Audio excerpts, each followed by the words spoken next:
My name is John Rockefeller. I've been ice climbing since 1996. It's one of my favorite things in the world to do. I absolutely love ice climbing.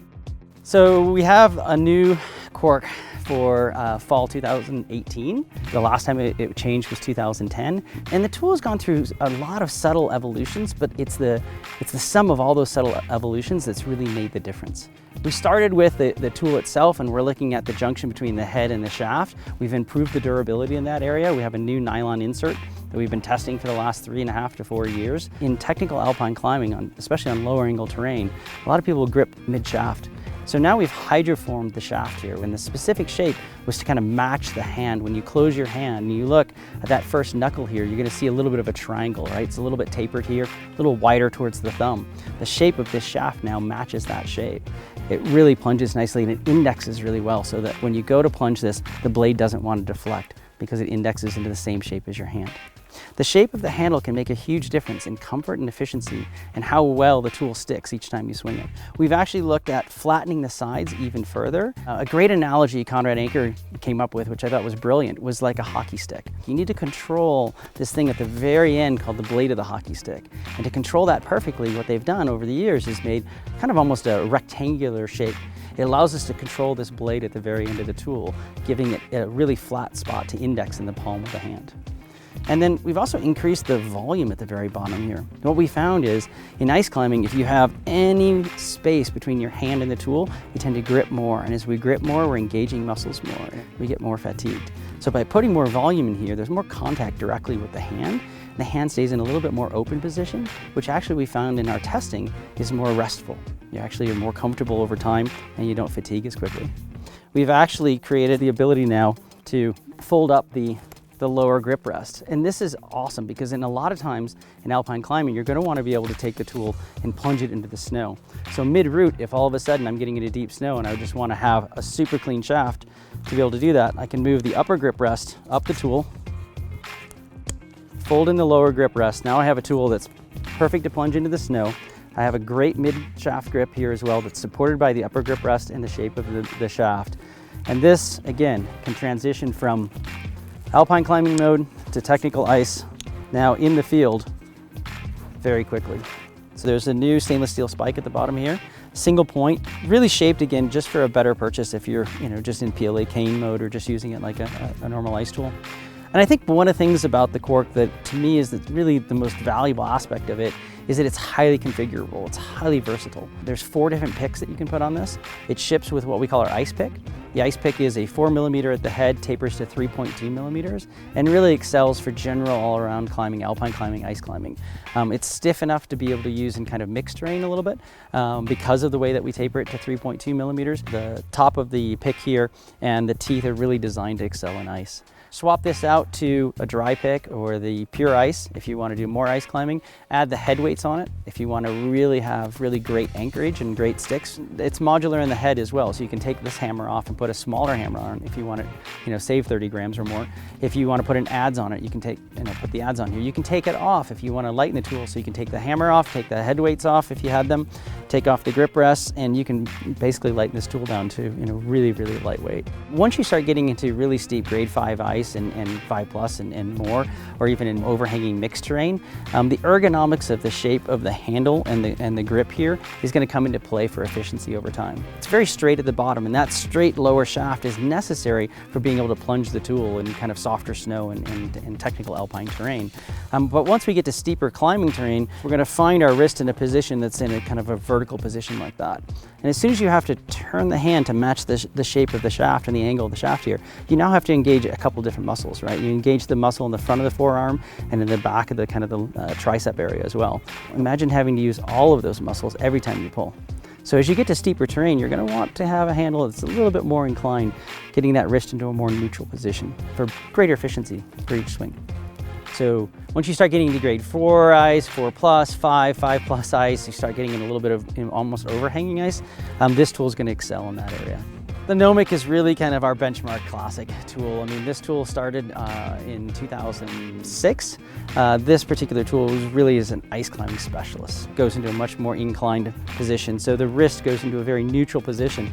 Imagine this touching ice here and this touching ice here. all of a sudden my wrist is in a very neutral position for pulling straight down. It was really difficult as a project to update for fall 18. It was more one of those projects where, you didn't want to mess anything up. One of the first things that we looked at was how do we improve the overall durability of the tool. It has the same new nylon insert between the head and the shaft, giving us a more precise fit and a more durable fit over time. The pick on this particular tool is the Pure Ice pick. It is a ice climbing master's pick. It is the best pick we've ever made for climbing ice. It has a new improvement for fall 18. We've added a couple little teeth at the very top. When you top out a climb, sometimes it's kind of nice just to be able to put the tool upside down like this and just kind of work your way through lower angle terrain. But these teeth are micro teeth, so if you are grabbing the tool at the top here, they're very glove friendly. It's not going to shred your glove. One of the big improvements for this tool this year too is the new mass slots or head weights on the pick weights here. What we've done on these is we've actually created a wedge shape, so they're tapered at the bottom and they get wider at the top of the head here. So with this new wedge shape, especially if you have to wedge it in a rock or looser ice or looser snow, it's now giving us a much better purchase on that. We've updated the hammer, the ultralight hammer on these as well. It's a little bit wider now to give us full coverage protection on the back of the head here. So it's ideal for occasionally tapping into piton, clearing out chalky rock or ice or things like that. The Nomic is going to get the same hydroform shaft, so it's giving us that mid-shaft grip here. Just really a nice, again, low angle terrain, allows you to move quickly, and it indexes really nicely in the hand. Then we've improved this upper grip. In the past we used a grip tape, but we'd always wanted to do something better. And back in 2006 we were looking at how do we overmold, how do we put something on here. We looked at other ideas of just overmolding directly on the aluminum shaft, and what we found is that it would slip, it would roll down. So we ended up with this new solution where we're actually putting a glass-filled reinforced nylon on the upper grip here and then overmolding in a soft rubber. And that overmolding with that glass-filled reinforced nylon is giving us the durability in this section now. The shape of this is really interesting too, because we've gone to that concept of the hockey stick in some respects. It's getting much flatter here on the front of the grip as well as in the lower grip. And that flattening, again, it's all about that index in the hand. If you think about in your fingers, right, you've got the two joints. You've got one here at the front and kind of one here at that mid joint. And these two joints here in between is that bone. And that little bone, if you kind of bend your finger, is a nice little flat spot. So now by making the front of the grips and these tools flatter, it's now indexing really nicely on the hand. The upper grip itself has a pommel at the bottom, and that pommel now is actually about 1.5 centimeters higher. And we did that for a reason. A little bit of difference, 1.5 centimeters, doesn't seem like a lot. But think about this, every time I swing the tool and move up, I'm gaining 1.5 centimeters of height every single time I swing the tool and move on it.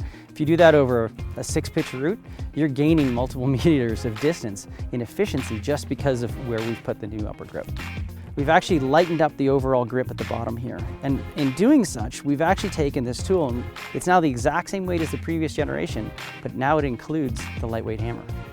So better durability, more versatility, taking the weight out of the handle here where you really don't want it from a swinging perspective and putting it up here in the head where it gives it more inertia for anchoring the tool and for making it stick really well first round. The grip itself, we've looked at, again, the shape here. It's much flatter on the front. We've flattened the sides a little bit. We've hollowed it out, and we've added a new grip rest. We've studied the grip rest, and this is really an important element because you spend a lot of time kind of hanging and moving off of this or moving off this one here. So the upper and lower grip rests, both of these have been studied. They're a little bit flatter, and then the radius, the curve of the radius at the edges is set up just perfectly for the maximum amount of comfort. All the generations of the Nomics, what we've done is we've really set it up so that you can adjust it for different hand sizes. So if you have smaller hands or thinner gloves, you can adjust this piece up, and it actually rotates up a couple of degrees and it becomes a size, so what we call size small. Currently it's set up in size medium, and if you've got larger gloves or larger hands, you can open it up to the size large. And at the very bottom here, we've got a new stainless steel spike. And again, that's just as you're topping out on climbs, sometimes it's nice to have the tool and kind of a PLA cane. It's not really an anchor point, it's just for those tethers. If you do have to anchor off the tool, we recommend putting a sling through the handle itself or clipping into the head. Those are the two areas of the tool that are designed for anchoring if need be. You know, it comes with the Pure Ice, but if you're gonna do a lot of mixed climbing or technical alpine climbing maybe with the tool, switch it out to either the dry or the ice pick. It's gonna give you a little bit more durability if you're torquing it in rock. You could even put an adze on this. You could put the larger hammer on here if you've got a route where you might have to put in a lot of pitons. You can take the pick weights off, you can take the hammer off if you want the lightest tool possible, if you're doing some fine dry tooling, and you can kind of lighten that tool up and get more control. And there's actually another grip rest that comes from another tool that you can put on here now that doesn't have a spike at the bottom. So if you happen to be doing a lot of inverted positions, you could have something without this spike at the bottom. Just so much versatility. You can really conform and configure the tool to whatever your needs are, where you're climbing, or how your climbing evolves. What I'm most excited about personally this year is the new Ergonomics. The current versions in 2017, we have the Quark, the Nomic, and a tool called the Ergo. And the tool, the Ergo, when we designed it back in like 2008, it was a tool we were really working on trying to build for some of our competition climbers and really hard dry tooling routes. But it wasn't a tool really designed to climb on ice in any way. The competition dry tooling scene is its own thing, but most people just want to go out and climb really fun mixed routes and have a tool that excels both in the steep kind of overhanging terrain, but also plants and works really well on ice.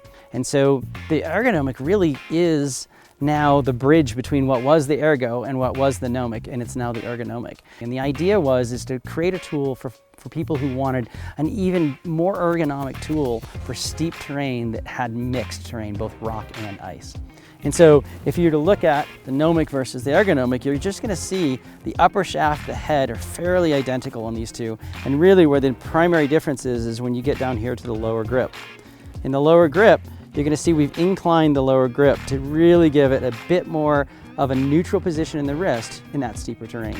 For a lot of folks that own a current Nomic, this tool, if you're climbing in steep terrain or are mixed climbing, would almost be the better upgrade than going to the new Nomic because it's going to have a lot of the same characteristics. It's delivered with what we call the dry pick, and the dry pick is a bit more universal. It's stiff enough to work when it's cammed into cracks in dry tooling or mixed terrain. It's still tapered to 3.2 millimeters, just like the ice. So 4 millimeters at the head, 3.2 at the tip. And that gives us a pick that plants well in ice, but also is stiff enough for jamming and camming into cracks and pulling on. It's got extra strong teeth here at the very top, unlike the pure ice that has the micro teeth. And this allows us to invert the tool and basically plant it against a rock or a crack or a ledge and actually get good purchase here at the head and more stability. And again, in an inverted position, it's really strong on ice as well. Gives us good purchase. It has the same wedged pick weights that we had on the Nomic series. So again, plants really well in mixed terrain if you've got to jam it in a crack and pull on it. On the back of the head, we've added the micro hammer, the lightweight hammer. What we find is a lot of people, especially in mixed terrain, you've got chossy rock, you might have a piton you need to tap in again, you might have some overhanging ice as you get towards the transition from rock to ice you want to clear out. Just protects the head for longevity. And then in the previous generation of the Ergo, we had 3 grips. We had the lower grip, a mid grip, and then we had a 3rd grip with a grip rest up here as well. What we've found is with the new hydroform shaft here, in those terrains where you really need to get that extra reach, the new hydroforming in the shaft and the shape there just allows us to grip high and really pull and get that extra length for that next movement. The handle is very similar in its construction as what we have in the Nomic. So it's a glass-filled nylon, overmolded with a high-density rubber, flattened on the front. And this particular tool, as we worked through the pommel and on down, what you're going to see is this tool is even larger at the very bottom here and flat on the sides. And this does 2 things for us. Again, hanging in steep overhanging terrain, you're really putting a lot of grip and a lot of pressure on that handle. And so by having flat, complete sides versus hollowed out sides, we actually have more friction because you have more contact of rubber to glove. And then the larger grip we also find is more comfortable because you're in a more open grip position. The more we squeeze, the more we're using that forearm muscle to close that hand. The more of an open grip, just like with rock climbing, you're going to have a more relaxed grip and still be able to hang on the tool. Eliminated the spike at the bottom because oftentimes this tool might be used in an inverted position and we wanted it to be very comfortable in the hand here. Both this grip rest and the grip rest for the Nomic are interchangeable. Again, in super steep terrain, you can see how neutral that wrist is going to get because of the way that new incline here is at the bottom. The upper grip is improved and flattened, and then the 3rd grip, if you really need to get up high, you can still pull on the hydroforming. The interchangeability and the versatility is the same as the other 2 tools. So if I'm going to primarily climb steep ice with this a lot, I would probably switch out my pick to the pure ice pick. If I know I'm going to be doing mixed between rock and ice, I would stick with the dry pick on this one. Because of its durability, when you're torquing that pick, it's going to give you a much stronger pick for that type of thing. If I really needed to, I could change out the hammer and put the heavier hammer on. This tool for me is probably the perfect tool in my quiver. The type of climbing that I love to do is really that mixed type of climbing, and it's just going to give me that much more advantage in having that ergonomic, more neutral wrist position for the steep terrain. New Ergonomic for fall 18, pretty excited. Especially in investing in a pair of ice tools when you're starting at like $520 and going up to almost 700, a little over 700. It's a big investment. So one of the things that we consider is how do we make that investment a good investment over time? You know, even all the new accessories we're coming out with for fall 18 are backwards compatible to the tools we launched starting at like 2006. You know, if you bought a tool then, you can still buy the latest and greatest picks that are coming out now.